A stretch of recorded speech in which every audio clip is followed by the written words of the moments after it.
আশা করি সকলেই ভালো আছো। তো আজকে আমরা শিখব যে কোনো বড় শব্দ, যত বড় শব্দ হোক না কেন, শুধু দুইটি নিয়মের সাহায্যে কিভাবে শব্দগুলোকে আমরা ভেঙে উচ্চারণ করতে পারি। যত বড় শব্দ হোক বা যত ছোট শব্দই হোক না কেন, আমরা এই দুইটি নিয়মের সাহায্যেই সেই শব্দটাকে ভেঙে উচ্চারণ করতে পারবো। তো তার আগে আমরা একটু জেনে নেই যে এর পূর্বের ক্লাসগুলোতে আমরা একটি ছক দিয়েছিলাম, যেই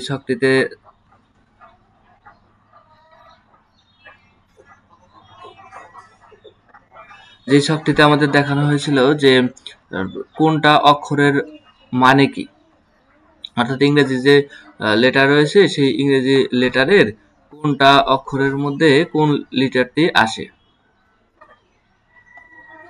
যেমন এতে আকার, ই এর উচ্চারণ একার, আই রস্বইকার, ও ওকার।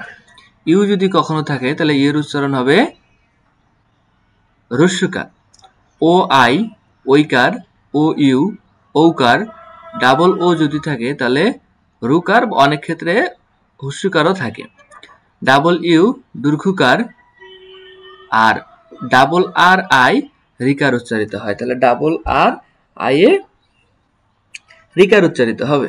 দিকেই পড়ে নিতে পারো, একটু পড়লে আমাদের পরবর্তীতে সুবিধা হবে। তাহলে বি এর উচ্চারণ ব, সি এর উচ্চারণ ক স, ডি এর উচ্চারণ ড, এফ এর উচ্চারণ ফ, জি এর উচ্চারণ গ জ, এইচ এর উচ্চারণ হ, জে এর উচ্চারণ জ, কে এর উচ্চারণ ক, এল ল, এম তে ম, এন তে ন, ও তে ও, পি প, কিউ তে ক, আর র, এস তে স, টি তে ট বা ত, ইউ তে রস্য উ, ভি তে ভ, ডাব্লু তে ওয়া, ডাব্লুর উচ্চারণটা হচ্ছে ওয়ার মতো হয়, এক্স কয়শ, ওয়াই 29, আর জেড বা জিতে হচ্ছে জ।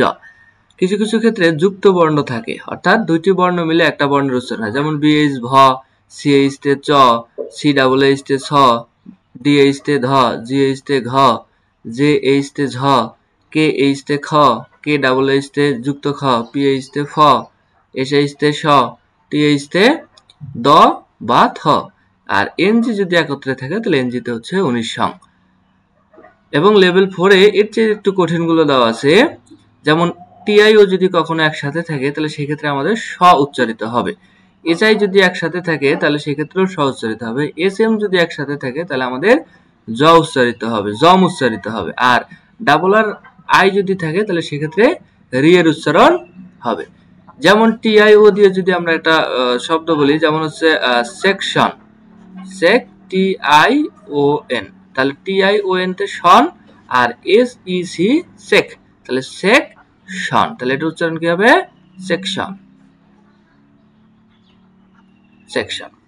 তাহলে আমাদের এই ছকটা যদি আমরা একটু মুখস্থ করে রাখতে পারি তাহলে খুব সহজেই আমরা ইংরেজি উচ্চারণ করতে পারি। তাহলে আমরা দেখে নেই যে দুইটি নিয়মের মাধ্যমে আমরা ইংরেজি উচ্চারণ করব, সেই দুইটি নিয়মগুলো কি কি। তাহলে ইংরেজি উচ্চারণের ক্ষেত্রে দুইটি নিয়ম, এই দুইটি নিয়ম জানা থাকলে ইংরেজি উচ্চারণের ক্ষেত্রে আশা করি কোনো সমস্যা হবে না। যত বড় ওয়ার্ডই হোক বা যত ছোট ওয়ার্ডই হোক, আমরা এই দুইটি নিয়মের সাহায্যে উচ্চারণ করতে পারবো। তাহলে নিয়ম দুটি কি কি একটু জেনে নেই। দুইটি কনসোনেন্ট যদি একসাথে থাকে, আমরা সম্পূর্ণ শব্দটাকে দেখে দেখব যে দুইটি কনসোনেন্ট একসাথে আছে কিনা। যদি দুইটি কনসোনেন্ট একত্রে থাকে তাহলে আমরা সেই কনসোনেন্টের জায়গা থেকে ওয়ার্ডটিকে ভেঙে ফেলবো। আর কনসোনেন্টের সাথে ভাওয়েলকে মিলিয়ে বলবো। তাহলে আমাদের ভাওয়েলগুলো কি কি ছিল? এ, ই, আই, ও, ইউ, এই পাঁচটি হচ্ছে ভাওয়েল। অর্থাৎ আমরা কি করব, যে কনসোনেন্ট গুলোর সাথে এই ভাওয়েল গুলোকে মিলিয়ে পড়ার চেষ্টা করব। বাংলায় স্বরবর্ণের মতো, বাংলা যেমন আমরা যখন কোন একটা বর্ণ উচ্চারণ করি, যেমন ফয়কারে ফেল, ফেল, বয়কারে বো, তাহলে আমি এই যে ব্যঞ্জন বর্ণের সাথে এই স্বরবর্ণটাকে কি করতেছি, মিলিয়ে পড়তেছি। তাহলে আমি ব্যঞ্জন বর্ণের সাথে স্বরবর্ণ মিলিয়ে পড়তেছি এবং আরেকটা ব্যঞ্জন বর্ণের সাথে যোগ করতেছি। ফয় একারে ফেল, ফেল, ফয় একারে ফেল, ফেল, তাহলে দুইটি ব্যঞ্জন বর্ণের সাথে স্বরবর্ণকে মিলিয়ে পড়তেছি। বয় ও কারে বো, ফেলবো। একইভাবে যেমন মি, লি, এ, তাহলে এখানে স্বরবর্ণগুলো আলাদা আলাদা করে আছে। স্বরবর্ণ সাধারণত সংক্ষিপ্ত রূপ থাকে, ঠিক। ইংরেজির ক্ষেত্রেও এই ভাওয়েলগুলোই স্বরবর্ণের কাজ করে এবং এগুলোর আমরা উপরের দিকে সংক্ষিপ্ত রূপগুলো দেখে নিয়েছি, যে এতে আকার, ইতে ইকার, আইতে রস্বইকার, ওতে ওকার, ইউতে রস্যকার। তাহলে আমরা একটু ভাঙানোর চেষ্টা করি, দেখি তাহলে নিয়ম দুটি কি কি। দুইটি কনসোনেন্ট একসাথে থাকলে আমরা ওয়ার্ডটিকে ভাঙবো, অর্থাৎ ওই কনসোনেন্ট থেকে আলাদা করব। এটাকে বলা হয় সিলেবল। আমরা সিলেবল অনুযায়ী ভাঙবো এবং প্রত্যেকটা কনসোনেন্টের সাথে ভাওয়েলটাকে মিলিয়ে পড়বো। তাহলে আমরা কনসোনেন্টের সাথে যে ভাওয়েল থাকবে সেই ভাওয়েলগুলোকে কি করব, মিলিয়ে পড়বো। তাহলে আমরা একটু দেখি, এইখানে যেমন দেখো কত বড় একটা ওয়ার্ড, এই সম্পূর্ণ ওয়ার্ডটাকে আমরা কি করব, ভেঙে ভেঙে পড়বো। তাহলে যেমন এখানে খেয়াল করে দেখো কোথায় কোথায় কনসোনেন্ট, দুইটি কনসোনেন্ট একসাথে আছে, যেমন এই যে এই জায়গাটাতে দেখো দুইটি কনসোনেন্ট একসাথে রয়েছে। আচ্ছা, এইখানে যেমন দুইটি কনসোনেন্ট একসাথে রয়েছে এবং আর কোথাও দুইটি কনসোনেন্ট একসাথে নেই। তাহলে আমরা যদি ভেঙে ফেলি, দেখো প্রথমে কি হবে, আর ই এস, আচ্ছা এরপরে পি ও এন, তারপরে S I B I L I T Y. তাহলে আমরা একটু খেয়াল করি, প্রথমে আমরা এটাকে উচ্চারণ করি, আর ই এস কি হবে, আরতে র এতে একার, আরতে র এতে একার আর এসতে স, রেস। পিতে প ওতে ওকার, তাই না, তাহলে ওকার, আচ্ছা আর এনতে ন, তাহলে রেস পন। এস আই, যেহেতু আমরা এখানে একটা কনসোনেন্ট একটা ভাওয়েল, একটা কনসোনেন্ট একটা ভাওয়েল, তাহলে আমরা কনসোনেন্ট এবং ভাওয়েলকে মিলিয়ে পড়বো। S I C, B I B, L I লি টি ওয়াই টি, তাহলে রেসপন্সিবিলিটি। তাহলে কি দাঁড়াচ্ছে, রেসপন্সিবিলিটি। দুইটি কনসোনেন্ট যখনই একসাথে থাকবে তাহলে আমরা সেই কনসোনেন্টটাকে কি করব, ভেঙে পড়বো। ঠিক একইভাবে এখানে আমরা একটু কনসোনেন্ট খুঁজে দেখি, যেমন এই যে এখানে দেখো রয়েছে এই যে আর এস একসাথে রয়েছে, তাহলে আমরা এখান থেকে একটু ডিভাইডেড করি, ভাগ করে দেই। তাহলে এখান থেকে যদি আমরা ভাগ করি তাহলে কি হবে, U N I, U N I, uni, V E R, univer, univer, S I T Y, তাহলে এস আই তে সি, টি ওয়াই তে টি, এস আই সি টি ওয়াই টি, ভিই আর ভার, ইউএনআই ইউনি। তাহলে আমার সম্পূর্ণ ওয়ার্ডটাকে এসেছে ইউনিভার্সিটি। তাহলে আমার এই ওয়ার্ডটাকে এসেছে ইউনিভার্সিটি। ইউনিভার্সিটি মানে হ্যাঁ বিশ্ববিদ্যালয়, তাই না। তাহলে রেসপন্সিবিলিটি মানে কি, হ্যাঁ রেসপন্সিবিলিটি মানে হচ্ছে দায়িত্ব। ঠিক একইভাবে আমরা এই ওয়ার্ডটাকে উচ্চারণের চেষ্টা করি। দেখো এই যে আমরা প্রথমে বলছি যে দুইটি কনসোনেন্ট যেখানে থাকবে সেই জায়গাগুলোতে আমরা ভাঙবো। তাহলে আমার দুইটি কনসোনেন্ট এখানে রয়েছে এবং এই যেখানে রয়েছে, তাহলে আমরা এখানে ভাঙি। সিও এম একটা হবে, এফ ও আর আর একটা হবে, টি এ বি এল ই। আচ্ছা তাহলে সিও এম তে জি কম, তাই না। এফ ও আর, তাহলে F O R for, T A B L E table, তাহলে কমফর্টেবল। একইভাবে কমফর্টেবল মানে কি, আরামদায়ক। কমফর্টেবল মানে হচ্ছে আরামদায়ক। একইভাবে আমরা পরবর্তী ওয়ার্ডগুলোকে উচ্চারণের চেষ্টা করব। খেয়াল করে দেখো আমাদের রুলসটা কি ছিল, রুলসটা ছিল যে দুইটি কনসোনেন্ট যদি একত্রে থাকে তাহলে আমরা সেই ক্ষেত্রে কনসোনেন্টগুলোকে ভেঙে ফেলবো এবং কনসোনেন্টের সাথে পরবর্তীভাবে উচ্চারণ করব। কনসোনেন্টের সাথে ভালগুলোকে মিলিয়ে পড়বো। তাহলে এখানে দেখো কি হয়েছে, এখানে কনসোনেন্ট কোথায় আছে, এই বাক্যে দুইটি কনসোনেন্ট কিন্তু আলাদা করে নেই, শুধু শেষের দিকে আছে। তো শেষে কনসোনেন্ট থাকলে আমাদের ভাঙতে হবে না।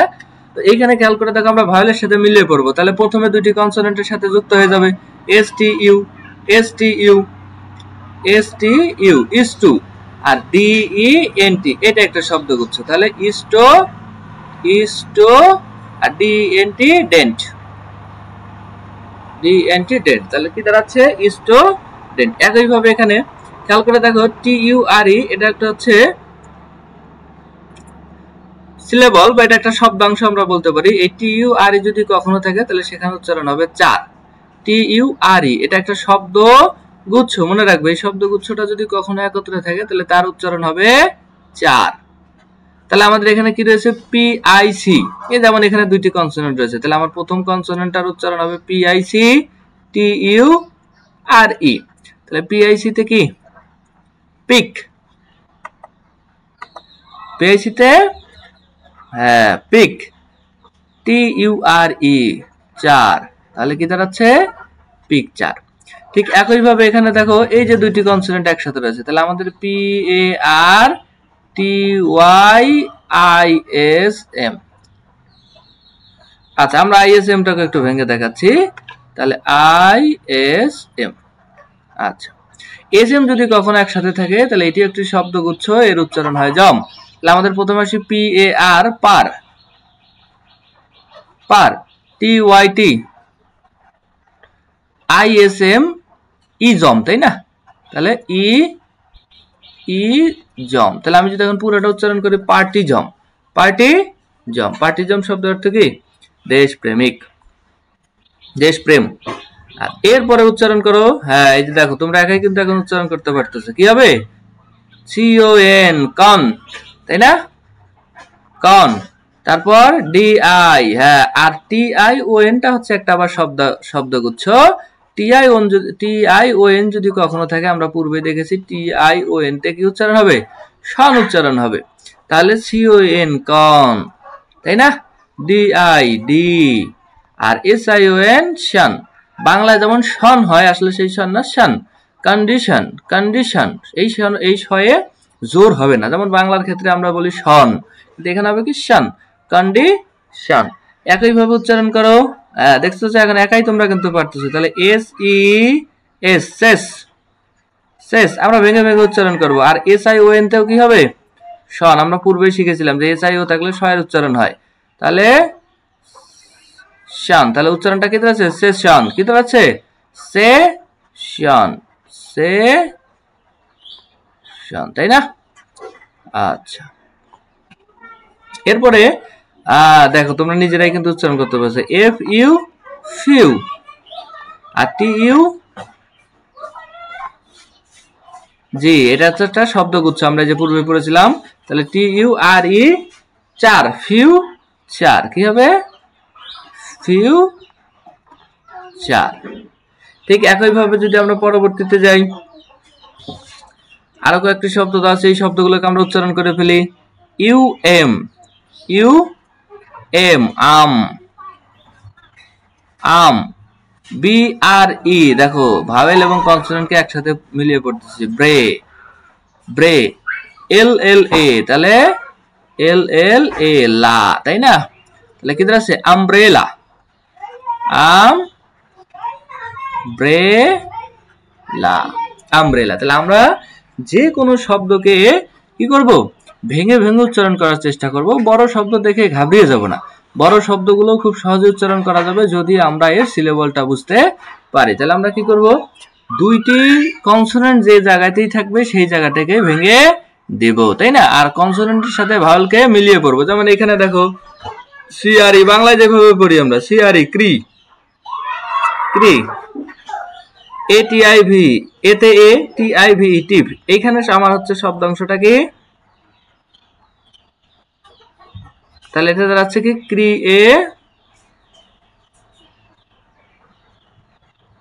ক্রিয়েটিভ। এইখানে আমার এই যে টিআই ভিটা একটা হচ্ছে শব্দ গুচ্ছ, এটা মনে রাখবা, টিআই ভিতে হচ্ছে টিভ হবে, অনেক জায়গাতেই হচ্ছে এই টিআই ভি থাকবে, কখনো S I O N, T I O N, T I V E, F U C, F U R E, এগুলো শব্দগুলো আমাদের শব্দ জোরের শেষে থাকে, যেমন কখনো এ বি এল ই থাকতে পারে, হ্যাঁ, তাহলে সেক্ষেত্রে অ্যাবেলের উচ্চারণ হবে, টিআই ভিতে টিভ উচ্চারণ হবে, টিআই ওএন তে শন উচ্চারণ হবে। তারপরে যেমন এখানে রয়েছে দেখো এইচ ডাব্লিউ ডি, এটা হুডের উচ্চারণ, এনই ডাবল এস নেসের উচ্চারণ, এনই ডাবল এস নেসের উচ্চারণ, তারপরে যেখানে আছে টিভের উচ্চারণ, এরকম করে শব্দাংশগুলো কিছু জায়গাতে থাকবে। এ বি এল ই তে অ্যাবেল উচ্চারণ হবে, এ বি এল ই অ্যাবেল, অ্যাবেলের উচ্চারণ হবে। আচ্ছা তাহলে আমরা এটাকে উচ্চারণ করে ফেলি, I N in, F O R in for, M A ম্যা, টি আই ভিই ইনফরমেটিভ, তাই না? I N in, F O R for, informative,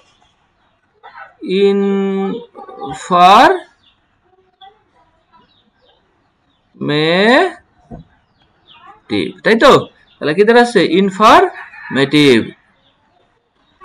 একইভাবে আমরা এই উচ্চারণটা করে ফেলি। দেখো দুইটি কনসোনেন্ট কোথায় রয়েছে? এই যে এই জায়গাতে কনসোনেন্ট রয়েছে। আমরা ওয়ার্ডকে ভাঙি। প্রথম ওয়ার্ড হচ্ছে KIND এবং NESS। তাহলে KIND কাইন্ড, কাইন্ড। NESS এর উচ্চারণ কি? নেস। তাহলে কি দাঁড়াচ্ছে? Kindness, kindness. একই রকম করে হ্যাপিনেস, হ্যাপিনেস। দেখো CHIL, এই উচ্চারণটা তোমরা নিজেরা কমেন্ট বক্সে বলে দাও যে এই উচ্চারণটা কি হবে। এই উচ্চারণটা তোমরা নিজেরাই বলো যে এই উচ্চারণটা কি হবে। দেখি কয়জনে সঠিক বলতে পারো।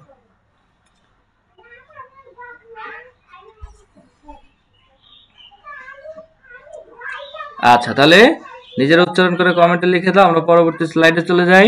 আচ্ছা, ইংরেজি উচ্চারণের ক্ষেত্রে কিছু নিয়ম রয়েছে। উচ্চারণগুলোর ক্ষেত্রে দেখা যায় অনেক ক্ষেত্রে, যেমন এখানে আমাদের সি কখনো কয়ের উচ্চারণ হয়, কখনো আবার ছয়ের উচ্চারণ হয়,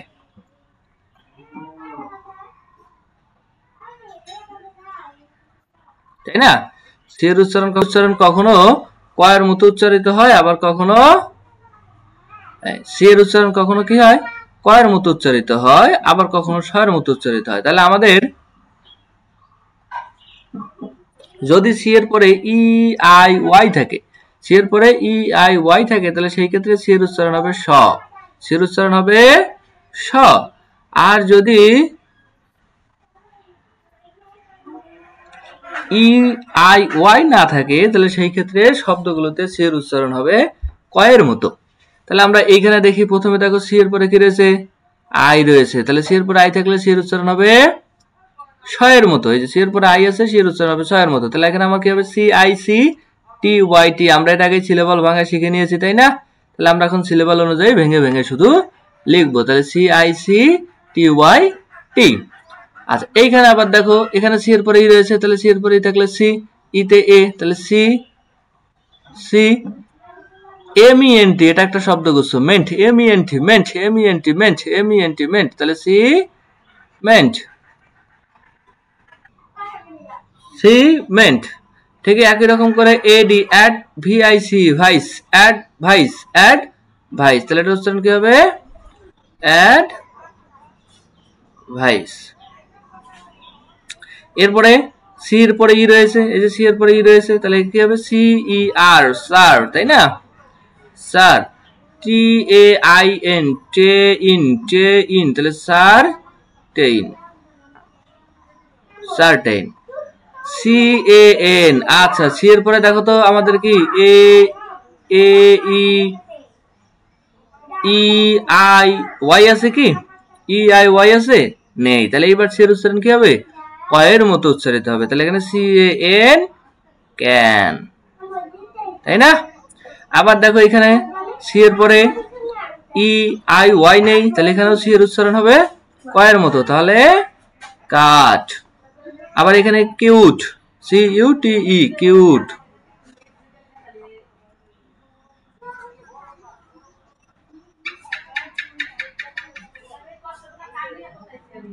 কি উট। আবার এটা কি হবে? তাহলে COME। দেখো সি এর পরে কি রয়েছে? ও রয়েছে। আমাদের এই EY এবং আই নেই, তাহলে EY আই না থাকলে কি হবে? জি, কাম। আচ্ছা, এবার আসো জি এর উচ্চারণ। তাহলে আমরা জানি যে জি এর ক্ষেত্রে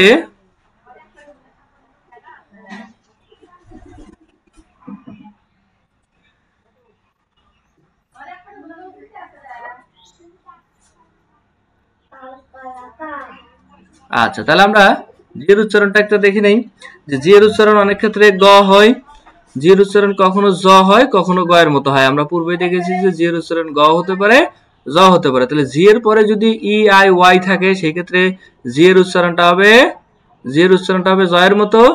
আর যদি ই আই ওয়াই না থাকে তাহলে সেই শব্দগুলোতে জি এর উচ্চারণ হবে গয়ের মতো। তাহলে মনে রাখবা যে জি এর পরে যদি ই আই ওয়াই থাকে, জি এর পরে ই আই ওয়াই থাকলে সেইগুলোতে জি এর উচ্চারণ হবে জয়ের মতো।